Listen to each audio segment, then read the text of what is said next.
O caso de Maura Murray é um dos mais enigmáticos do mundo. Várias testemunhas a viram após um acidente que ela teve na Rota 112. Depois de bater o seu veículo, um Saturn preto, a polícia recebeu várias ligações para o 911 de vizinhos que viram o acidente, mas quando a polícia chegou ao local, Maura Murray não estava em lugar algum. Se passaram quase 20 anos desse acontecimento, e onde será que ela está? O estranho nesse caso é que em todas as versões das testemunhas, elas eram diferentes. Alguns viram um homem, outros viram um casal e alguns apenas viram a Maura. Há também relatos de que 2 carros patrulha chegaram ao local, enquanto no relatório oficial da polícia havia apenas um. Um caso muito estranho, com muitas hipóteses, em que todos parecem desconfiados. Olá, investigadores enigmáticos, eu sou a Michelle Matsumura, sejam muito bem-vindos. Então, te convido para ficar até o final, mas antes peço que se inscrevam no canal, deixem o seu joinha, compartilhe com quem você sabe que vai gostar desse tipo de conteúdo, comente quais os próximos vídeos vocês gostariam que eu trouxesse para vocês aqui no canal, ativem o sininho de notificações e nos sigam nas redes sociais para ficar sabendo quando sair vídeo novo. Teremos toda semana. E agora, sem mais, vamos mergulhar no estranho desaparecimento de Maura Murray. Vamos lá então? Ju, roda a vinheta.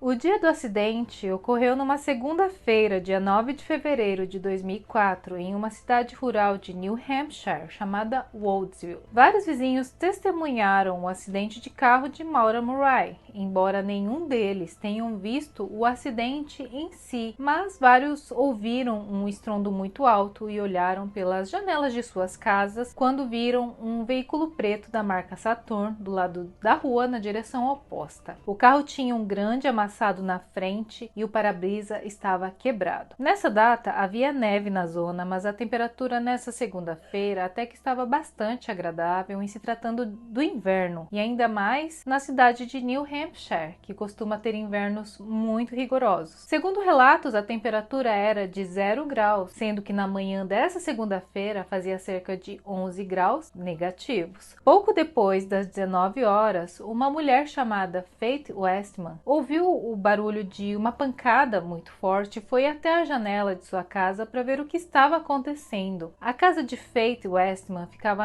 no número 70 da Rota 112, exatamente na esquina, a metros de onde ocorreu o acidente, e ela foi a primeira a ligar para o 911 às 19h27 daquela noite. E ela mencionou à polícia que um veículo havia acabado de colidir e que ele estava em um poço entre a rua e um monte de neve no acostamento. Ela também esclareceu que não sabia se havia alguém ferido ali, mas disse que de sua casa ela podia ver que havia um homem que estava sentado dentro do carro fumando um cigarro. E essa declaração foi muito estranha, porque supostamente Maura estava sozinha. E também toda a família e amigos declararam que ela não fumava. Além do mais, era muito conhecida também por promover e se envolver em campanhas anti-tabagismo. Mas essa foi a primeira declaração de várias testemunhas que viram situações diferentes ali, o que torna tudo muito confuso, como se essas testemunhas estivessem observando um acidente diferente, mas ao mesmo tempo havia coisas semelhantes no que eles estavam detalhando. Por exemplo, o marido dessa mulher, chamado Tim, estava do outro lado da rua em sua empresa chamada The Weather Barn, que é um negócio de restauração de antiguidade, que localizava na rua 69, um pouco mais distante de onde ocorreu o acidente. Mas ele afirmou que viu uma jovem falando ao telefone e isso era completamente diferente do que sua esposa havia mencionado. E ao mesmo tempo, outra vizinha chamada Virginia Marroach estava com o marido John na cozinha de sua casa, descascando algumas laranjas naquele momento quando ouviu o acidente. Então os dois olharam pela janela da cozinha para o veículo Saturn preto na mesma posição. Essa casa ficava do lado oposto oposto da casa dos Westmans, então eles viram a parte traseira do carro acidentado. E, ao contrário dos outros, eles mencionaram que viram que o carro estava com as luzes de emergência acesas, enquanto alguém estava andando ao redor do veículo. Então eles não sabiam dizer se essa pessoa era uma mulher ou um homem. Novamente, uma versão diferente, enquanto os Westman garantiram que a pessoa estava dentro do veículo. Virginia Marrotte mencionou que estava do lado de fora, andando ao redor do carro. Eles também mencionaram que em poucos minutos, outro vizinho chamado Arthur Butch Atwood se aproximou com seu ônibus escolar. Ele era motorista de ônibus escolar e ele estava a caminho de sua casa depois de deixar as últimas crianças em suas residências, no momento em que ele encontrou a Maura Murray, que estava dentro do seu veículo. Ele afirmou que Maura estava tentando abrir a porta, que estava presa por um monte de neve. E desde aquela noite havia caído cerca de 80 centímetros de neve, mas em um momento Maura foi capaz de abrir sim a porta, forçando,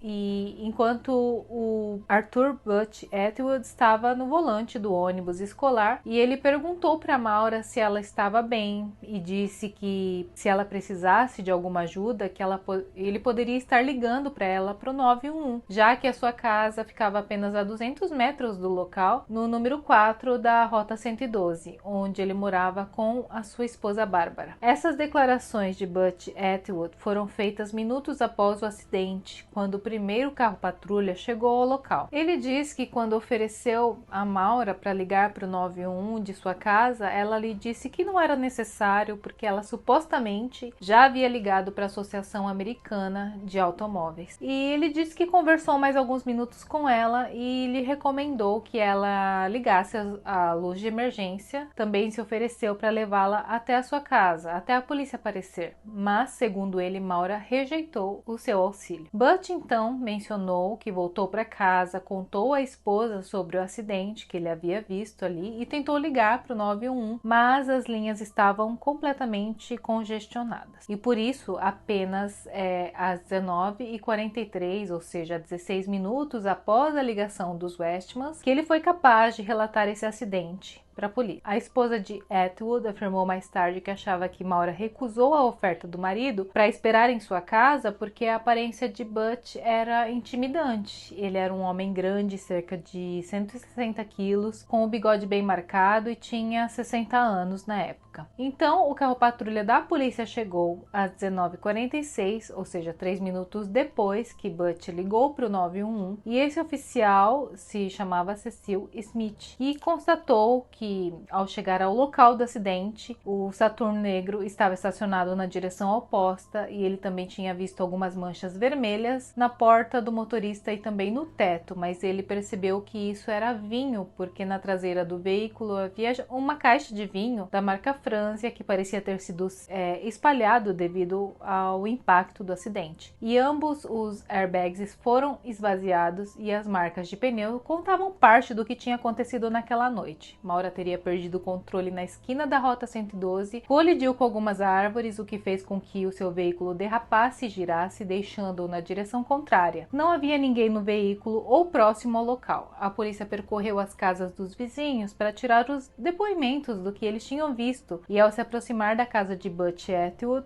ele estava sentado ainda no seu ônibus escolar preenchendo alguns papéis. O oficial perguntou se ele tinha visto aonde a vítima do acidente tinha ido, ao qual Butch lhe respondeu que não viu nada e se ofereceu para percorrer a área para ajudá-lo a procurar por Maura. E Cecil Smith aceitou sua ajuda. Então, enquanto ele dirigiu para o norte, Butch foi para o lado oposto, mas ninguém viu nada suspeito, nem nenhuma mulher andando sozinha. E um pouco depois, uma nota fiscal foi encontrada da loja de bebidas, onde Maura teria ido poucas horas antes do acidente, e essa nota continha a caixa de vinho que foi encontrada no veículo, mas também mostrava outras compras, como a de uma garrafa de vodka, Baileys e Kahlua. E no total, essa conta tinha dado $40, mas essas bebidas não foram encontradas dentro do veículo, e há também algo curioso aqui, com o tema do tempo que Maura levaria da loja de bebidas até aonde foi o acidente. E aparentemente ela percorreu esse caminho caminho num espaço de tempo de 1 hora e nesse meio tempo ninguém sabe o que aconteceu. Pode ser que Maura tenha feito uma parada para deixar as bebidas em algum lugar, ou poderia ser também que ela estivesse simplesmente dirigindo mais devagar do que o normal, porque tinha nevado muito e o asfalto estava escorregadio. Mas ninguém sabe exatamente porque Maura chegou ao local do acidente somente 1 hora depois de ter passado na loja de bebidas. E outra coisa que foi descoberta aqui foi que Maura possivelmente estava a caminho de um resort nas Montanhas Brancas, porque ela havia feito ligações antes de sair para alguns hotéis daquela região, o que fez as autoridades presumirem que esse era o seu destino final. Quando chegaram, mais policiais no local do acidente encontraram dentro do veículo uma garrafa de Coca-Cola que tinha vinho tinto dentro, e além disso também encontraram um cartão da Associação Americana Automobilística, documentos, luvas, CDs de músicas, maquiagem, um pedaço de papel com o endereço do resort da cidade turística e um livro que Maura estava lendo chamado Not Without a Pirro. Seu telefone, que muitas das testemunhas relataram que ela tinha no momento do acidente, não foi encontrado, nem no veículo, nem nas imediações do acidente. A polícia também descobriu que o tubo de escape do veículo estava tampado por um pedaço de pano grosso. 10 minutos após a chegada do primeiro oficial, chegaram reforços também, uma ambulância e um caminhão de bombeiros. Às 8h02 da noite, a ambulância já tinha ido embora, pois não tinha ninguém ferido ali, né? E então, às 8h49, os bombeiros também deixaram o local, que foi quando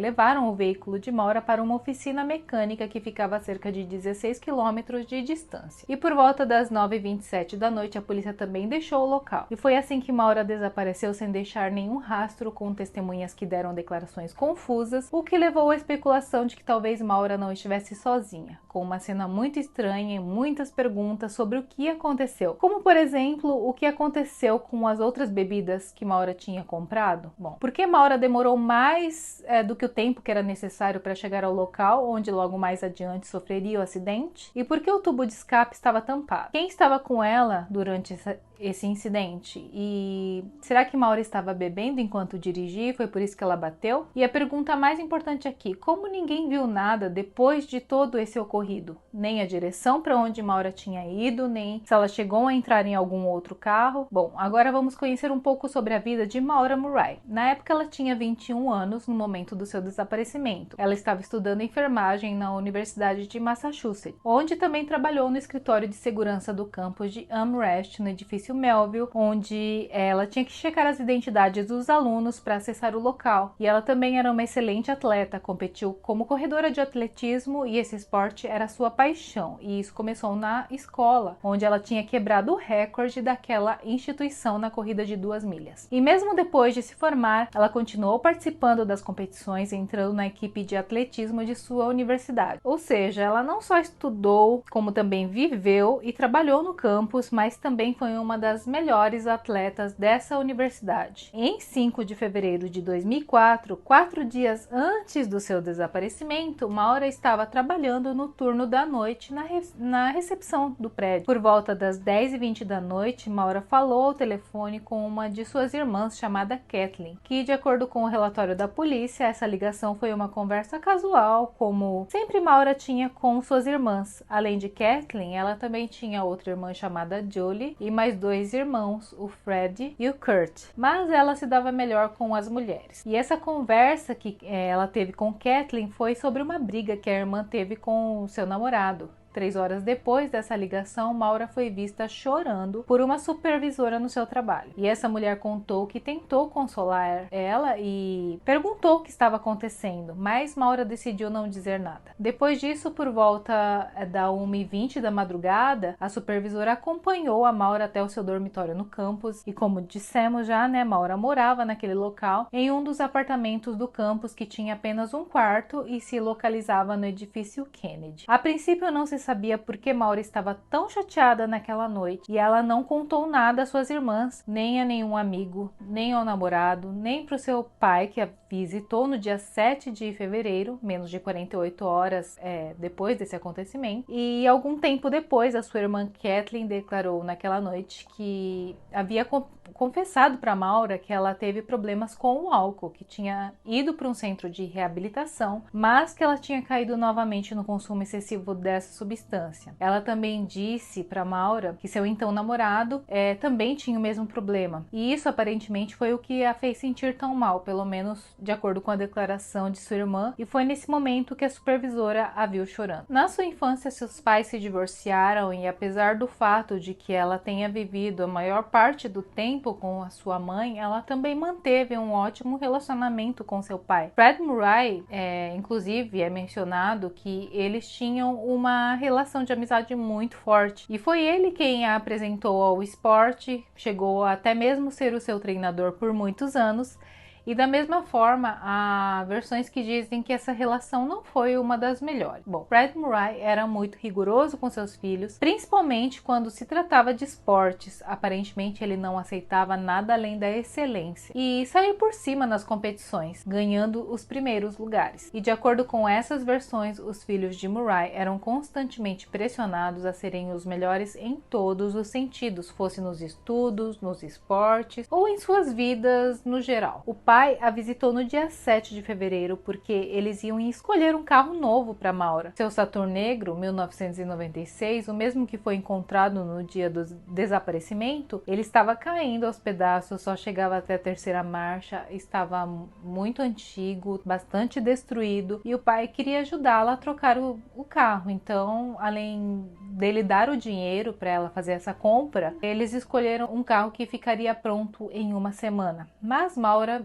infelizmente desapareceu antes da chegada do novo veículo. Depois disso, ambos foram jantar em um restaurante chamado Amherst Brewing Company na rua North Pleasant, no centro de Amherst, e uma amiga de Maura também foi junto nesse jantar. Eles tinham essa tradição que toda vez que o pai visitava a Maura, eles iam jantar em um novo restaurante para conhecer e provar a comida. E logo após o jantar, eles foram para o hotel onde o pai estava hospedado, que se chamava Quality Inn. E ali o pai lhe ofereceu para que ela levasse o seu carro, que era um Toyota Corolla do ano, para que ela não tivesse que dirigir o seu próprio carro, que estava um desastre. Então Maura aceitou a proposta e voltou para o campus com sua amiga no carro de seu pai. A ideia era que no dia seguinte ela levasse de volta o veículo para o seu pai para que ele pudesse viajar logo cedo para uma outra cidade onde ele tinha um compromisso de trabalho. Bom, naquela mesma noite, Maura participou de uma pequena festa no campus com suas amigas, onde elas começaram a conversar enquanto bebiam, e durante essa festa, quando elas se cansaram, Maura mencionou que queria levar o carro de volta para o pai naquela mesma noite, e as amigas declararam que isso não fazia nenhum sentido, porque em primeiro lugar era tarde demais já, e segundo, Maura também tinha bebido o suficiente para não conseguir dirigir o carro direito. Então às 2:30 da manhã, Maura disse às amigas que ia dormir e saiu da festa a caminho de seu quarto. Pelo menos foi o que as amigas declararam que Maura tinha dito a elas, mas na verdade o que houve ali naquele momento foi que Maura entrou no carro de seu pai e se dirigiu até o hotel para levar o carro para ele. E aconteceu que enquanto ela dirigia na Rota 9, Maura bateu o carro de seu pai, deixando danos de $8.000 em reparos. E a polícia chegou ao local, mas como ninguém mais estava envolvido no acidente e eles viram que Maura estava constantemente se desculpando, por isso não a acusaram de nada, apesar de que ela estivesse ainda um pouco bêbada depois da festa.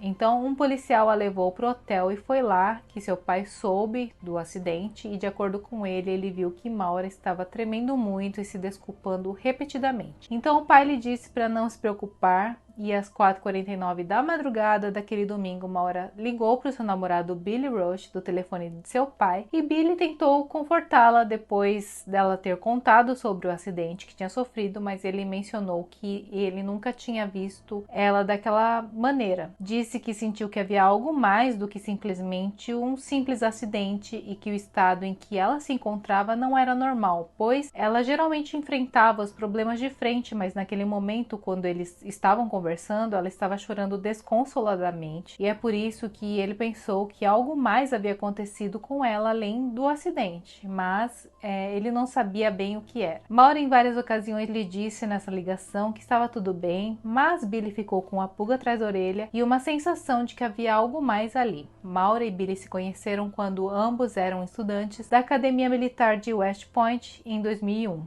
3 semanas depois, Maura decidiu deixar a carreira militar para se dedicar à enfermagem, portanto ela se transferiu para UMass, que é a Universidade de Massachusetts. Porquanto eles ainda continuavam juntos, mas em um relacionamento à distância e se visitavam sempre que podiam, e ainda mais eles tinham planos também de morarem juntos. Além disso, Maura estava pronta para se mudar para Oklahoma, mas isso somente no verão, para trabalhar no hospital e ficar perto de Billy. Ele também afirmou que havia lhe dado um anel de compromisso e que para eles isso significava um símbolo de que logo eles estariam noivos. E na manhã seguinte, o pai de Maura, Fred, ligou para o seguro, conseguiu que cobrissem todas as despesas do acidente, mas ele disse à filha que precisava ir ao local de registro do carro para solicitar um formulário de acidente, e Maura lhe disse que faria isso na segunda-feira sem falta. Seu pai deixou o carro na garagem, alugou um veículo, levou sua filha ao campus e começou sua viagem para Connecticut, porque ele tinha coisas importantes para fazer relacionadas ao seu trabalho. Bom, pouco antes da meia-noite, Maura Murray pesquisou na internet informações sobre um local chamado Berkshire, procurando como fazer para chegar até Burlington e Stowe, em Vermont, em uma página chamada MapQuest.com. E esses foram os endereços encontrados num pedaço de papel dentro do veículo abandonado. Essa busca foi feita a partir do computador de seu quarto, que até então a polícia registrou enquanto estavam investigando. E no dia seguinte, dia 9 de fevereiro de 2004, o dia do desaparecimento, Maura fez vários telefonemas. Antes da 1 da tarde, Maura ligou para um casal chamado Dominique e Linda, e eles possuíam um condomínio em uma cidade turística de Bartlett, New Hampshire, onde alugavam quartos para visitantes da região. Maura e sua família costumavam ir a essa cidade quando estavam de férias, e inclusive Maura chegou a levar o seu namorado em uma dessas ocasiões. E de acordo com o registro telefônico, essa conversa durou cerca de 3 minutos, e quando a polícia interrogou o casal, eles não se lembraram dessa comunicação que tiveram com Maura, mas mencionaram que tinham a certeza de que não haviam alugado nenhum quarto a ela, porque para reservar um lugar teria que ser feito com meses de antecedência, já que o movimento costumava ser bastante intenso naquela época do ano. E é importante destacar aqui também que esse casal não se lembrava mais dessa comunicação, porque a polícia os interrogou apenas um ano depois do desaparecimento de Maura. Então era completamente normal que eles não se lembrassem de nenhuma simples ligação de apenas 3 minutos, e além disso eles não conheciam a Maura, porque embora sua família visitasse constantemente aquela região, eles nunca tinham ficado hospedados naquele resort. Esse casal disse que provavelmente recomendou a ela algum outro lugar, porque era isso que eles costumavam fazer quando eles estavam lotados e vários clientes tentavam fazer reservas no mesmo dia. Às 1h13 da tarde, Maura também ligou para uma colega enfermeira, e quando a polícia entrou em contato com essa mulher, ela comentou que Maura tinha ligado porque ela queria devolver uma touca cirúrgica que ela havia lhe emprestado. Já às 2h05, Maura ligou para um 1-800 Go Stowe, que é um número para se hospedar na cidade de Stowe, que novamente correspondia aos endereços encontrados no papel. E essa ligação durou 5 minutos, e a polícia conseguiu descobrir que o sistema durante esse tempo estava fora de serviço, o que significava que Maura ouvia apenas mensagens pré-gravadas da empresa, e a partir desses detalhes, acredita-se que Maura estava a caminho de Bartlett, lugar onde passou as férias com a família, e que também tem 2 rotas para chegar até lá, e uma delas, que é o mais recomendado por ser mais seguro, é a rota 302. O outro, que costuma ser mais perigoso, é a rota 112, que foi justamente a rota que ela escolheu e onde ela sofreu acidente antes de desaparecer. Bom, após essas ligações, Maura enviou um e-mail para o namorado Billy com a seguinte mensagem: "Eu te amo mais falante recebi sua mensagem, mas sinceramente não queria falar sobre isso, mas prometo que te ligo. Te amo, Maura. Aqui especula-se de que Maura se referia à conversa que teve após o acidente com o veículo de seu pai e que Billy, o namorado, percebeu que algo não estava bem ali. Então, nesse correio eletrônico que foi corroborado em parte, digamos, que algo mais tinha acontecido naquele dia, mas ela não queria contar para ele. E essas foram as últimas comunicações de Maura no dia do seu desaparecimento. A polícia, investigando o seu dormitório no campus, notou que muitas de suas coisas estavam empacotadas em caixas e parecia que Maura estava prestes a se mudar. Ela até tirou a decoração que tinha nas paredes, mas a explicação que se encontrou para isso foi que Maura tinha retornado recentemente de suas férias da universidade e que duravam de 2 a 3 meses no total. Então, o que se acredita é que aquelas caixas estavam no quarto e elas não eram de uma mudança, mas sim de seu recente retorno ao campus após as férias. Sua família também mencionou que Maura tinha uma obsessão por ordem e limpeza e que não era estranho que suas coisas fossem encontradas organizadas dessa forma depois de voltar de suas férias. E vamos levar em conta que ela planejava sim ir para Oklahoma ficar com o namorado, mas isso não era de maneira definitiva, porque ela conseguiu um emprego no hospital, mas isso era apenas como um estágio de verão e então ela pretendia voltar para a Universidade de Massachusetts para terminar o seu curso. Então a maioria ao seu redor não acreditava que ela estava fazendo as malas para sair dali, porque não havia sinais para acreditar nisso. Mas sim, essas caixas eram as que ela tinha trazido depois de passar alguns meses fora do campus. A polícia descobriu mais tarde que Maura, para a viagem que fazia na noite do seu desaparecimento, tinha embalado roupas, produtos de higiene, pílulas anticoncepcionais, seus livros de estudo, um bicho de pelúcia que ela levava para todos os lados e que foi seu pai que deu a ela de presente, um colar também de diamantes que ganhou do seu namorado Billy. Mas de todas essas coisas, apenas os livros de estudos foram encontrados no veículo abandonado, o que dá indícios de que Maura levou o restante das coisas até onde seria o seu destino. Então, às 3:30 da tarde, Maura saiu do quarto para entrar no carro e às 3:40 ela foi vista pelas câmeras de segurança de um caixa eletrônico onde retirou $280 do seu cartão, e com essa retirada Maura quase não deixou dinheiro na conta, porque faltavam apenas alguns dias para ela receber o seu salário. E depois de ir ao caixa, ela foi vista em outra câmera de segurança, só que dessa vez na loja de bebidas que mencionamos no início, onde ela comprou Baileys, Kahlua, vodka e o vinho em caixa, que se você se lembra, no veículo apenas o vinho, mas nenhuma das outras bebidas foram encontradas. E detalhe, em todas essas fotos ela estava completamente sozinha. Às 4:37, Maura verificou sua caixa postal telefônica, que foi a última atividade registrada. Não se sabe se Maura foi até o registro do carro recolher aqueles documentos do acidente para o seguro que seu pai havia lhe pedido, mas os referidos documentos foram encontrados dentro do veículo, o que poderia explicar aquele espaço de tempo que levou até chegar ao local onde sofreu o acidente. Mas, como não há registros oficiais disso, pois ela também poderia ter encontrado os documentos na internet e depois imprimido no próprio campus, mas como não há evidência nem disso nem do outro, fica a dúvida, né? Depois disso, Maura continuou seu caminho com destino ao que se acredita ser a cidade de Bartlett, até chegar à cidade de Woodsville, onde ela sofreu o acidente e desapareceu para sempre. O desaparecimento de Maura foi sendo conhecido pouco a pouco naquela região e ela desapareceu entre 19 e 20 horas da noite na segunda-feira do dia 9 de fevereiro de 2004, e o pai só soube da notícia no dia seguinte, ou seja, ele só soube que Maura tinha desaparecido na terça-feira, dia 10 de fevereiro, quase 24 horas depois. E graças ao fato de que uma das irmãs de Maura entrou em contato com ele e disse que Maura tinha sofrido um acidente e depois disso ela desapareceu misteriosamente. A mãe também descobriu, quase ao mesmo tempo que o pai, do que havia acontecido. 36 horas após o acidente, o Wells River Motel tornou-se uma espécie de centro de reforços de busca para Maura Murray. Fred Murray, o pai, foi um dos primeiros a chegar no local e ele estava ainda em Connecticut,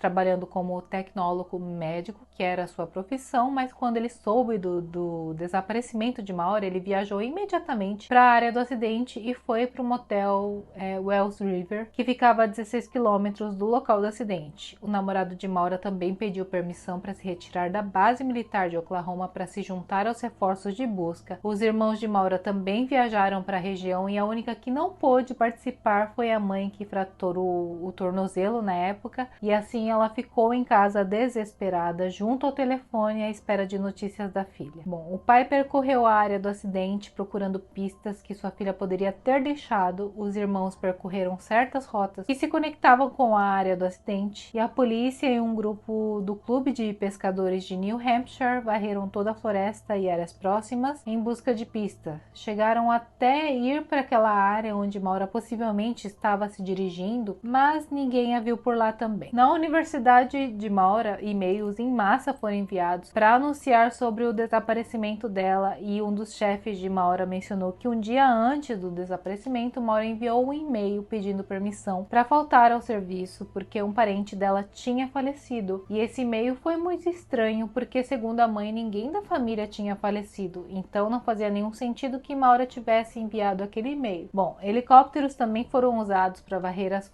florestas a partir do céu, né? E até cães foram usados para farejar os pertences de Maura para ver se eles localizavam a área exata onde ela poderia ter desaparecido. E algo interessante aconteceu aqui. Bom, em um ponto, um dos cães farejadores que havia cheirado a luva de Maura encontrada dentro do veículo começou a latir em uma área próxima do acidente, a cerca de 200 metros do local, e coincidentemente naquela área havia 3 casas em particular: a casa do motorista de ônibus escolar, o Arthur Butch Atwood, que tinha sido o último a vê-la antes que ela desaparecesse, a casa do casal Marwood, que, se você se lembra, foram os que viram o acidente da janela da cozinha enquanto eles estavam descascando laranjas, e uma terceira propriedade que tinha um trailer ali, e essa propriedade era de um homem de 45 anos chamado Rick Forcier, que estava morando naquele trailer enquanto sua casa estava em construção ainda. O detalhe foi que o cão farejador parou no meio da rua e não abordou nenhuma dessas propriedades, o que deu a entender às autoridades que talvez Maura entrou em algum veículo no meio da rua, naquele ponto exato do cruzamento, a 200 metros do acidente. E não se sabe se ela entrou no veículo voluntariamente ou ela foi forçada a entrar. Embora todo possível estivesse sendo feito para encontrar a Maura, os investigadores começaram os interrogatórios, e o maior foco ali era o namorado e o pai da Maura. E então perguntaram para o Fred Murray se havia acontecido alguma coisa nos últimos dias que poderia significar algum trauma para sua filha, mas ele apenas mencionou do acidente com o seu carro que ela tinha sofrido, né, alguns dias antes, e também disse que o fato já estava totalmente resolvido com o seguro, que não tinha sido nada muito grave ou terrível para ela ficar traumatizada. E na quinta-feira, dia 12 de fevereiro, a polícia de New Hampshire realizou uma coletiva de imprensa onde eles deram dados que a família acredita estarem completamente errados. A polícia disse nessa conferência de imprensa que Maura Murray estava desaparecida e poderia estar em perigo, e que havia indícios de tendências dela atentar contra a sua própria vida. Mencionaram também que uma testemunha garantiu que Maura estava bêbada quando ocorreu o acidente, e isso, de acordo com a família de Maura e Billy, não fazia nenhum sentido. Em primeiro lugar, sobre as tendências de tirar a própria vida, já que Maura tinha muito apoio familiar, amigos muito bons e próximos, uma carreira que estava determinada a terminar, além de ter notas excelentes e ser uma atleta incrível. Mas a polícia confiou muito nas declarações de como estava Maura nos últimos dias. Bom, a chefe já tinha visto chorando inconsolavelmente. O namorado também mencionou que em sua última ligação ela estava muito triste e que ela não quis falar sobre o que tinha acontecido e que até hoje é um mistério. E a outra questão com a qual a família não concordou foi que a polícia mencionou nessa conferência de imprensa que supostamente Maura estava bêbada. A família diz que até hoje não sabe quem foi essa testemunha que mencionou isso, mas aparentemente as testemunhas que se tornaram públicas, incluindo o motorista de ônibus, eles nunca mencionaram que ela estivesse embriagada, né? Mas pelo contrário, Arthur Butch Atwood mencionou que ela não parecia bêbada. E quando questionaram o namorado, o Billy, eles descobriram algo novo, uma ligação misteriosa que ele recebeu quando estava prestes a embarcar no avião para ajudar nas buscas. E a misteriosa ligação para o telefone de Billy durante o interrogatório, ele mencionou que quando estava prestes a passar pela segurança do aeroporto para ir para o portão de embarque, ele recebeu uma notificação de mensagem de voz, e quando Billy apertou o play, ele ouviu o que parecia ser uma pessoa correndo, se escutava o vento, ouviu-se também respirações agitadas e parecia que a pessoa do outro lado estava com muito frio porque estava suspirando de um jeito que implicava não somente que ela estava cansada de correr, mas possivelmente fazia muito tempo que ela estava sob temperaturas muito baixas de inverno. Com essa informação, a polícia tentou rastrear a ligação e duas coisas aconteceram aqui. Primeiro, descobriu-se que a ligação havia sido feita de um cartão pré-pago de ligações da empresa AT&T. Billy mencionou que no final de novembro de 2003, nas datas do Dia de Ação de Graças, ele tinha dado para Maura 2 cartões AT&T pré-pagos no caso dela ficar sem nenhum sinal, porque mencionou que em muitas das ocasiões o telefone dela não funcionava em algumas localidades de New Hampshire. Então foi por segurança que ele deu esses cartões a ela. E a segunda coisa que aconteceu ali foi que a polícia alegou ter rastreado a ligação e que essa ligação veio supostamente da Cruz Vermelha. Bom, a mãe de Billy confirmou que tinha ligado sim alguns dias atrás para a Cruz Vermelha, entre terça e quarta-feira, e isso foi para pedir uma licença de ausência para o seu filho, mas ao mesmo tempo eles também disseram que isso era impossível porque tinham feito alguns testes e constataram os investigadores particulares e também a polícia de Ohio que tentaram rastrear essa chamada e não conseguiram porque eles não tinham o mesmo cartão pré-pago e também porque será que eles ligariam da Cruz Vermelha e deixariam uma mensagem de voz com esse tipo de conteúdo de alguém correndo, suspirando e gemendo. Outro detalhe que foi descoberto tem a ver com o telefone de Billy e aparentemente o seu telefone estava ruim, não estava recebendo ligações e essas ligações estavam caindo direto no correio de voz, sem que a pessoa do outro lado soubesse, o que sugere que quem estava ligando teria deixado gravado um correio de voz, talvez por engano. Da mesma forma, o conteúdo da mensagem fazia mais sentido com algo referente a Maura do que algo referente com a Cruz Vermelha, né? O estranho também foi que essa ligação aconteceu na terça-feira, 24 horas depois do desaparecimento de Maura, o que faz supor que se realmente fosse ela que estivesse ligando, talvez ela estivesse em algum lugar desconhecido e ainda com vida, né? Se acreditarmos na versão da polícia, que essa ligação veio da Cruz Vermelha, eu não sei como explicar o que foi ouvido na mensagem. Além disso, a Cruz Vermelha nunca mais tentou entrar em contato com eles ou com esse número novamente, e não há registros sobre isso nem declarações dessa organização a respeito. As autoridades confirmaram que da última vez que o cartão de crédito e débito e o celular de Maura foram utilizados foi na segunda-feira, dia 9 de fevereiro, que era compatível com a data do desaparecimento. E é importante mencionar que nem o telefone nem os cartões foram encontrados, muito pelo contrário, esse registro só pôde ser confirmado a partir do fornecimento das informações das empresas responsáveis pelos respectivos serviços. A localização do telefone com GPS também não pôde ser rastreada, pois aparentemente o telefone estava sem sinal ou tinha ficado sem bateria. O pai de Maura soube mais tarde que a busca por sua filha havia sido cancelada até que novas evidências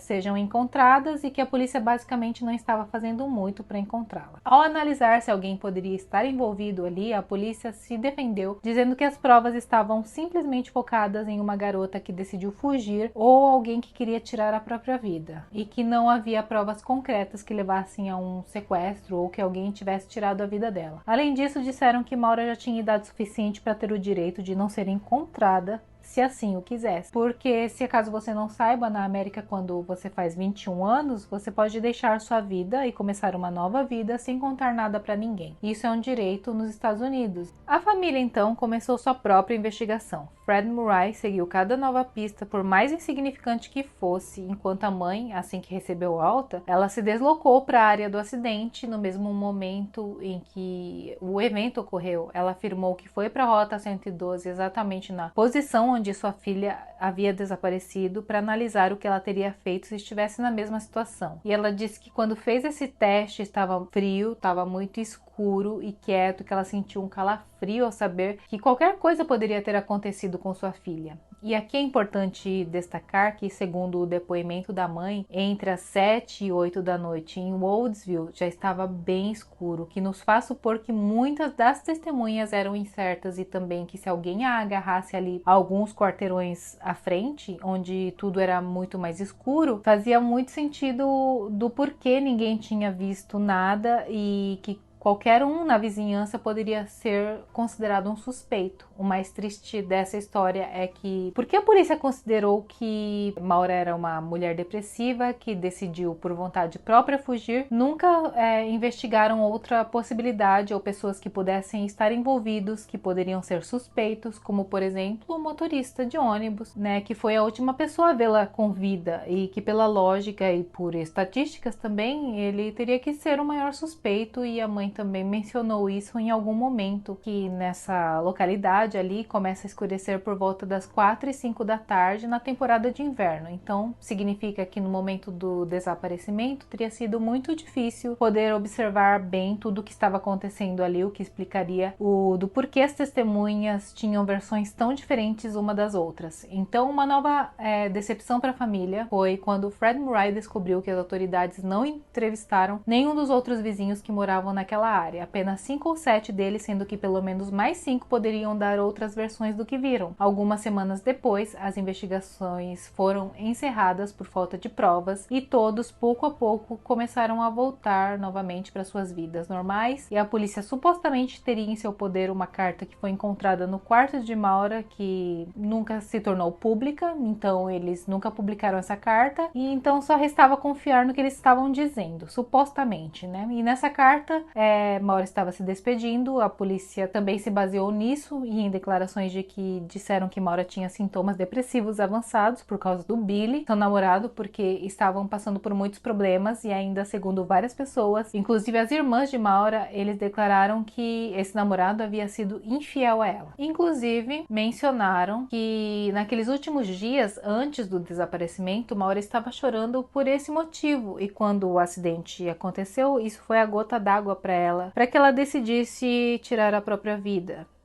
Mas isso é de acordo com o que a polícia acha. Mas a família não acredita em nenhuma maneira nessa versão, porque não acham que Maura tenha feito isso com a própria vida, não acham que essa carta seja real, duvidam disso porque a polícia não chegou nem a publicar, nem mostrar essa carta para eles. Então, para que eles pudessem acreditar nessa hipótese, eles precisavam ver essa carta, essa suposta carta, né? Até que eles não vejam essa carta, eles não vão acreditar. E isso tem coerência, né? 3 meses depois do desaparecimento de Maura, quando tudo foi interrompido na investigação do caso, um novo vizinho disse que viu algo. Bom, esse Rick Forcer, o homem que morava no trailer do outro lado da rua da casa do motorista de ônibus, ele entrou em contato com a família de Maura e as autoridades para mencionar que viu algo na noite do desaparecimento. Bom, Rick Forcer era um empreiteiro local e que, de acordo com seu testemunho, ele estava voltando de um trabalho que ficava a 27 quilômetros de distância quando ele viu uma garota perto de sua casa que combinava com a descrição de Maura e disse que ela estava correndo na Rota 112. Bom, Rick Forcer foi interrogado pela polícia 10 dias após o desaparecimento de Maura e ele nunca tinha mencionado ter visto uma garota correndo em sua primeira declaração. Segundo ele tinha ficado confuso porque ele achou que tinha visto essa garota 2 dias antes do desaparecimento dela. Mas depois ele foi olhar seus documentos de trabalho e viu que a data era de fato no dia 9 de fevereiro. Apesar de ter essa nova pista, nada de novo apareceu no caso, e um ano após o desaparecimento, dia 9 de fevereiro de 2005, um ano após o desaparecimento, Fred Murray e toda a família de Maura, junto com a mídia e alguns amigos, encontraram-se na Rota 112, onde ocorreu o acidente, e eles colocaram uma fita azul em uma árvore com uma foto de Maura para lembrá-la, e eles mencionaram que iriam continuar com a busca apesar de tudo, pois para eles a polícia não estava fazendo nada a respeito. E após este pequeno evento, que teve muita presença da mídia e das autoridades, assim, eles foram pressionados novamente, ou pelo menos foi o que pareceu ter acontecido, porque fizeram uma nova busca intensiva na área e, além disso, pediram para a família que eles entregassem todos os pertences de Maura e o veículo para ser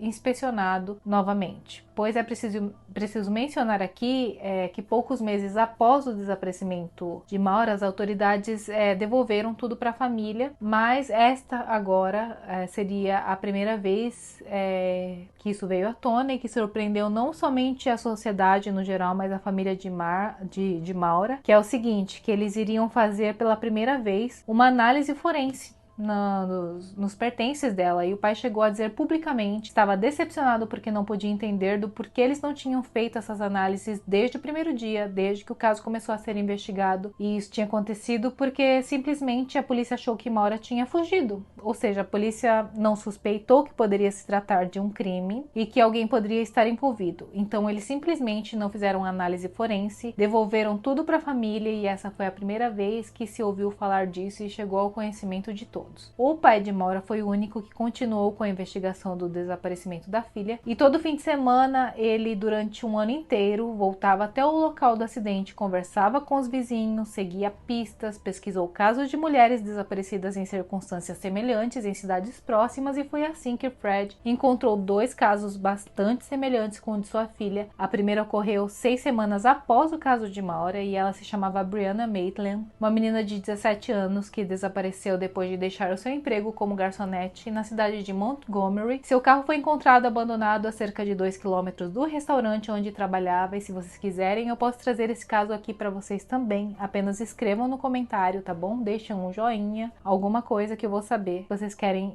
saber sobre esse caso. O segundo caso foi o de Amy Riley, desaparecida em agosto de 2003, 6 meses antes do caso de Maura, quando ela saiu de um bar na cidade de Manchester e seu corpo foi encontrado em um lago em abril de 2004. A polícia afirmou que nenhum desses casos estaria relacionado e declararam que não acreditavam que fosse um serial killer ou algum outro grupo de tráfico humano. Eles também disseram que a maior hipótese até o momento foi que Maura entrou no carro de um estranho para fugir de seus problemas. Nos anos seguintes, houve ligações sobre avistamentos de Maura, mas 2 deles foram os que mais chamaram a atenção. O primeiro foi de um homem chamado David Stone, e ele havia mencionado que 2 anos atrás tinha participado de um evento de Dia dos Pais numa igreja chamada Solid Rock Assembly of God, na cidade de Barton, em Vermont, cerca de 80 quilômetros de onde ocorreu o acidente. Ele tinha visto uma jovem de cabelos loiros, entre 21 e 25 anos, que entrou ali na igreja, então ele puxou conversa com ela. A mulher se apresentou como Raquel, vestia uma bermuda branca, tênis esportivos, e conta a ele que ela estava nervosa e triste. O homem então mencionou que o rosto lhe parecia familiar, mas ele não sabia exatamente de onde ele tinha visto. Disse que quando começou o sermão, a mulher saiu correndo e nunca mais foi vista. Então ele perguntou a vários de seus amigos que estavam ali na igreja que se sabiam quem era ela, mas ninguém a tinha visto antes. E alguns dias depois, David começou a analisar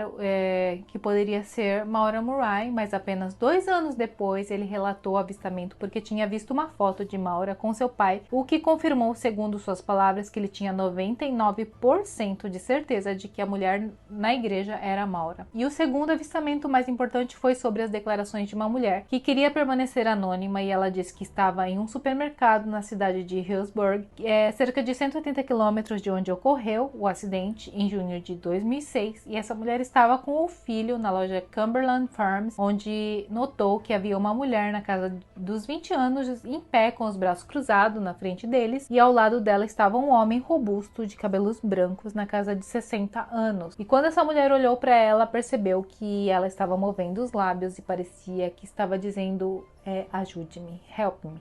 Naquele momento, o homem que estava ao lado dela aparentemente percebeu essa situação e ambos saíram da loja rapidamente, deixando o local. Como tudo aconteceu muito rápido, a mulher anônima não pôde relatar o ocorrido, nem anotar a placa do veículo. E ela disse que alguns meses depois ela viu a foto de Maura Murray e foi aí que ela percebeu que ela tinha certeza de que era a Maura sim. Ela também mencionou que desde aquela data não parou de pensar nessa situação e que se sentia muito culpada por não ter ajudado aquela mulher. No final de 2004, um homem se aproximou de Fred Murray para lhe dar o que parecia ser uma nova evidência no caso de Maura. E esse homem, cujo nome nunca foi oficialmente publicado pela polícia, entregou para o Fred Murray uma faca que tinha vestígios de sangue seco, dizendo a ele que ele acreditava que o seu irmão era quem tinha tirado a vida de Maura, pois, segundo esse depoimento, corroborado pelo pai de Maura, esse homem mencionou que seu irmão morava a menos de 2 quilômetros de onde ocorreu o acidente em 2004 e disse que seu irmão tinha problemas de ira e que a namorada dele começou a agir de maneira estranha depois do ocorrido, do desaparecimento de Maura. De acordo com o homem, ele tentou entregar essa evidência à polícia de New Hampshire, mas ninguém lhe deu nenhuma resposta.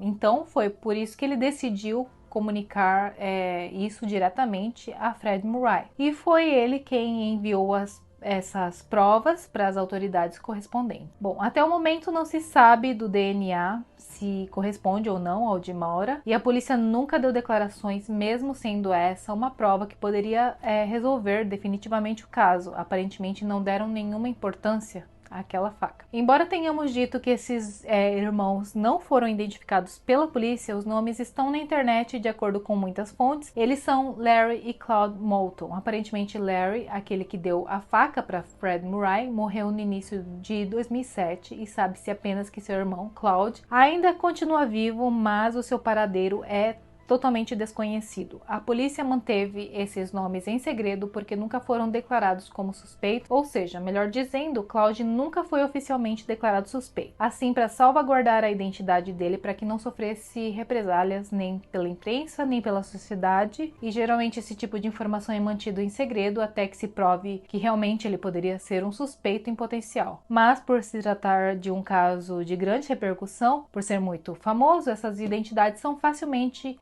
encontradas em podcasts e também em blogs que tem a ver com o caso de Maura Murray. Fred Murray sabia qual era a casa do irmão e quando a residência foi colocada à venda, ele conseguiu acessar o local com a permissão do agente imobiliário que estava vendendo a casa. Então, Fred Murray, com a chave na mão, reuniu voluntários e um grupo de investigadores particulares para inspecionar a propriedade com cães farejadores de cadáveres. E isso deu muitos resultados sim, porque os cães alertaram que encontraram odores cadavéricos em um dos armários no primeiro andar da casa, confirmando que aparentemente havia estado um cadáver ali dentro daquele armário, mas não poderiam confirmar exatamente se era ou não Maura Murray. Essa prova foi enviada às autoridades, que mencionaram que abriram uma nova investigação por homicídio, porém nada mais veio à tona sobre isso. Há alguns anos, o canal Oxygen fez um documentário sobre esse caso e ao final da série eles analisaram o que foi encontrado nessa residência. Descobriu-se que o DNA encontrado pertencia a duas pessoas diferentes, mas não foi possível provar 100% que um desses restos fosse de Maura Murray. Vamos agora às hipóteses do caso. Há muitas hipóteses, mas eu acho que os mais realistas e importantes que estão aparecendo nos últimos anos são a hipótese de que Maura ainda está viva,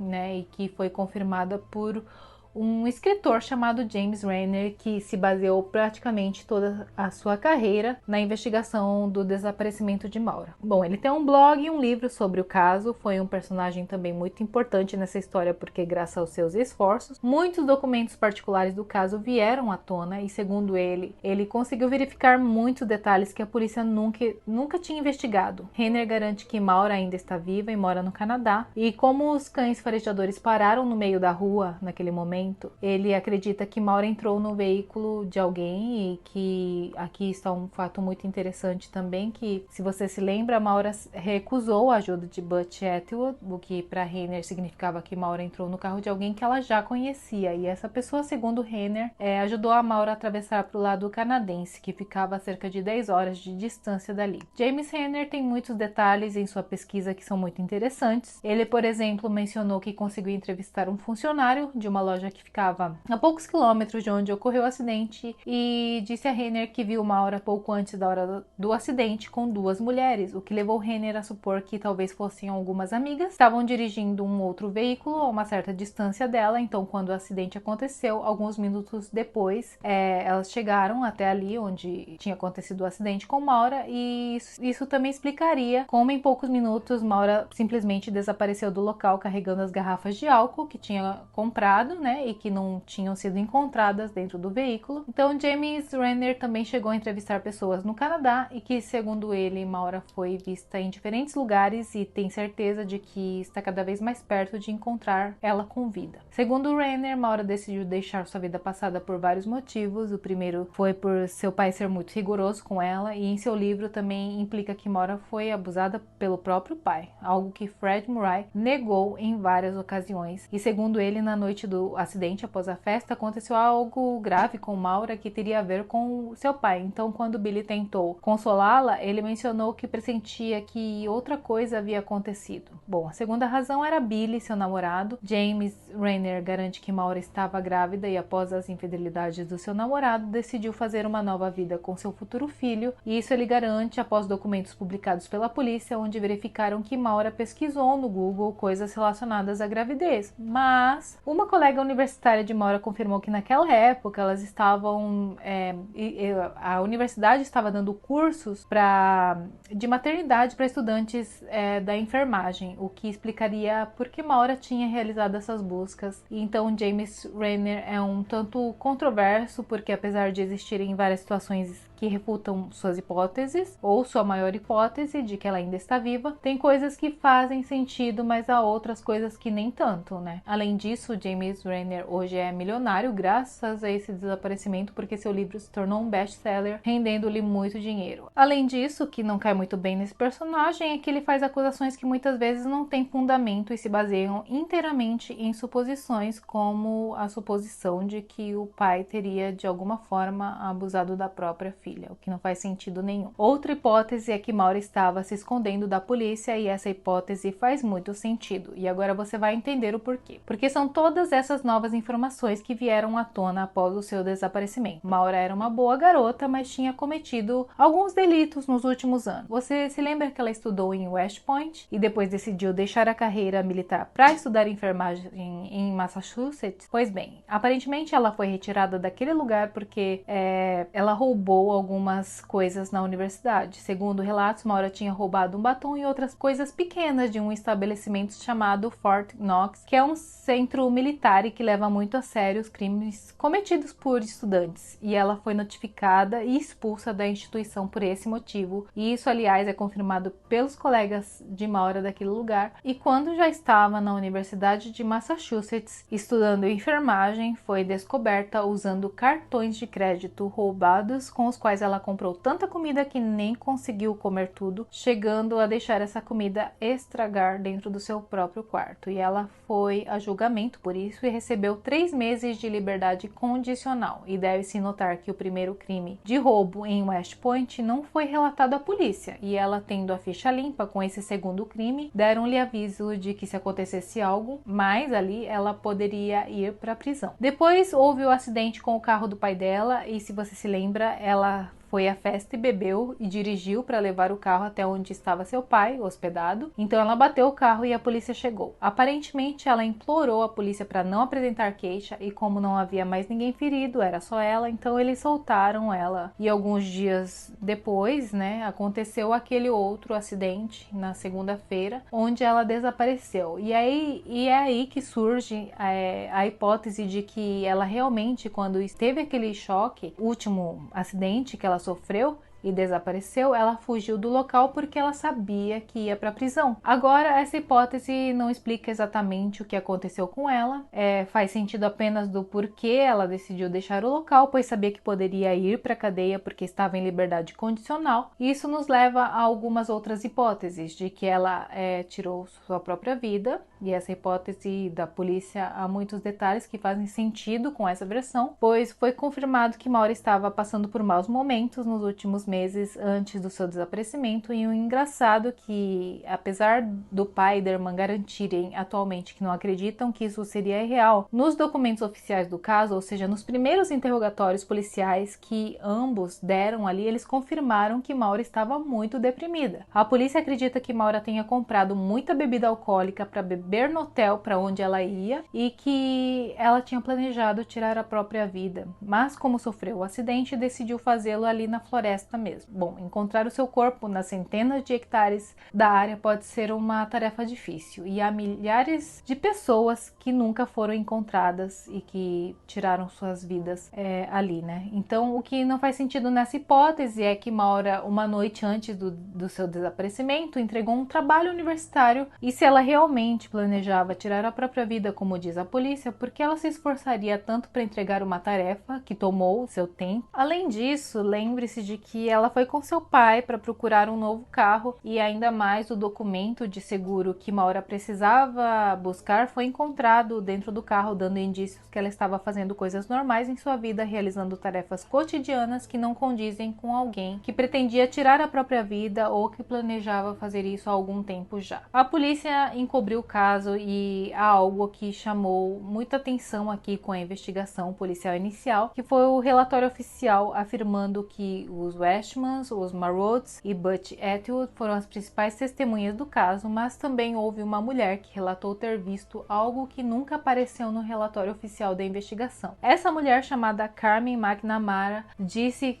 publicamente que na época ela denunciou às autoridades que por volta das 19h30 da noite daquele dia 9 de fevereiro de 2004 viu uma van da polícia marcada com o 001, estacionada em frente ao veículo de Maura Murray. Quando ela passou do lado com seu veículo, ela pensou em sair para ajudar, mas como viu que a polícia já estava no local, ela seguiu seu caminho. Por alguma razão, a polícia não colocou essa declaração nos documentos do caso, o que levou à especulação de que eles estavam escondendo algo ou encobrindo o que realmente aconteceu com Maura. Quando a polícia foi questionada sobre isso, eles alegaram que o carro que o policial Cecil Smith estava dirigindo, ou seja, o primeiro oficial ao chegar no local do acidente, era mesmo o de número 001 e, de qualquer forma, não há explicação coerente sobre do porquê eles decidiram ignorar o relatório dessa testemunha, o que fez muitos pensarem que a polícia tinha algo a ver com o desaparecimento de Maura Murray. Será que ela foi sequestrada e lhe tiraram a vida? Embora não haja evidências que provem que tiraram a vida de Maura Murray, há muitos detalhes aqui nessa história que nos fazem supor que ela não está mais viva, como por exemplo a hipótese de que era o homem que morava perto de onde ocorreu o acidente e que o irmão entrou em contato com Fred Murray. O que não se entende nessa situação é do porquê a polícia nunca deu nenhuma indicação de que algo novo poderia estar envolvido na investigação. E a outra hipótese de falecimento tem a ver com um serial killer que esteja envolvido com os casos de Maitland e Riley, mulheres que desapareceram em circunstâncias semelhantes às de Maura e que eu já mencionei aqui para vocês, dentro de apenas alguns meses de diferença uma da outra. Seria ótimo acreditar e pensar que James Renner está certo e que Maura talvez continue viva, além dos avistamentos de pessoas que afirmaram ter visto Maura nos últimos anos, mas na verdade é que muitas das características físicas de Maura são muito comuns, ou seja, uma menina loira, branca, magra, e essas características podem ser vistas praticamente em todos os Estados Unidos. Então, confiar em depoimentos de testemunhas que viram uma garota com essas características não significa muito, realmente. Pode ser que essas pessoas estivessem enganadas, confundiram talvez, e é por isso que eu sinto que Maura não está mais viva e caiu nas mãos de alguém que fez algum mal a ela. Há muitas coisas que ficam sem respostas e outras que foram respondidas ao longo do tempo, como por exemplo,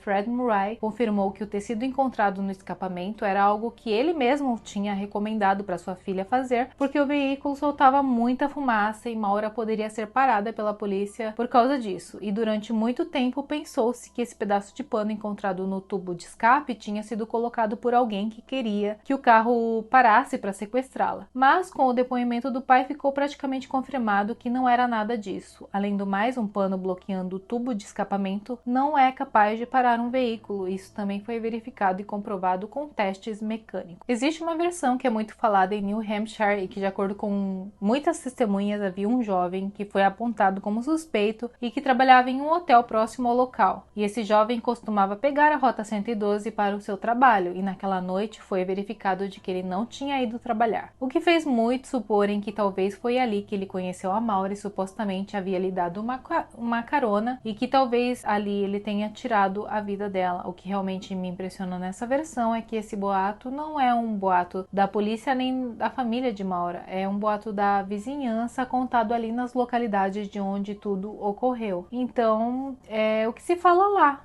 nas localidades de onde ocorreu o acidente. Então, se a maioria fala desse rapaz, que aparentemente para eles é o culpado, e como alguns dizem o ditado diz, né, que quando o rio soa é porque tem água, deve ser por alguma razão que a maioria naquele lugar acredita nessa versão, e podemos presumir que talvez, né, esse jovem confessou a algum amigo quando ficou bêbado, e então por isso o boato começou a se espalhar. Muitos dos vizinhos acreditam que esse rapaz realmente foi quem a sequestrou. Não exatamente sequestrou, mas tentou ajudar a Maura naquele dia, lhe dando uma carona, levou para algum lugar e ali ele pode ter feito algo com ela. Por fim, também quero dizer que não podemos esquecer de Butch Atwood. Talvez ele soubesse mais do que disse na época, mas infelizmente Butch faleceu alguns anos atrás, e se ele sabia de algo, infelizmente levou consigo para o túmulo o que realmente aconteceu naquela noite do dia 9 de fevereiro de 2004. O caso de Maura Murray continua sendo um dos casos mais enigmáticos e estranhos dos Estados Unidos. Segundo as autoridades, existem mais de 2.500 documentos referentes ao caso, e apesar de que o pai tenha tentado por muitas vezes, inclusive através do tribunal, antes desses documentos serem divulgados, apenas uma porcentagem muito baixa foi publicada, que não dão muitos detalhes do que poderia ter acontecido com ela. E, enfim, esse foi o caso de Maura Murray. Imagino que vocês ficaram com tantas perguntas e dúvidas quanto eu fiquei, e há muitos detalhes nessa história que não fazem nenhum sentido, como por exemplo, do porquê Maura não contou a ninguém para onde estava indo naquela noite, porque ela comprou tanta bebida alcoólica e onde estão aquelas garrafas que não foram encontradas dentro do seu carro, o que fez Maura se sentir tão mal nesses últimos dias, e por que Maura ligou para um resort antes da sua viagem, e por que os cães farejaram o último vestígio dela no meio da Rota 112. Obviamente também se denota a terrível investigação da polícia, que desde o início deixaram de lado a hipótese de que alguém tenha feito alguma coisa contra ela e decidiu investigar o caso como um desaparecimento voluntário, o que impediu que muitas das evidências fossem encontradas praticamente desde o início das investigações, relembrando que não foram feitas as análises forenses em seus pertences, né? Pois bem, aguardo vocês nos comentários abaixo o que vocês acham que aconteceu com Maura Murray. Será que ela ainda está viva? Será que ela tirou a própria vida, ou será que alguém tirou a vida dela? O caso de Maura Murray é realmente muito enigmático, cheio de detalhes intrigantes. Diversas hipóteses que foram levantadas ao longo dos anos mostram quão complexo é esse mistério. A falta de respostas claras e a presença de informações contraditórias tornam difícil determinar o que realmente aconteceu com Maura naquela noite, e é compreensível de que a comunidade local tenha suas próprias teorias e suspeitas, especialmente quando há elementos inexplicáveis e testemunhas que mencionam detalhes perturbadores. O fato de muitas perguntas ainda permanecerem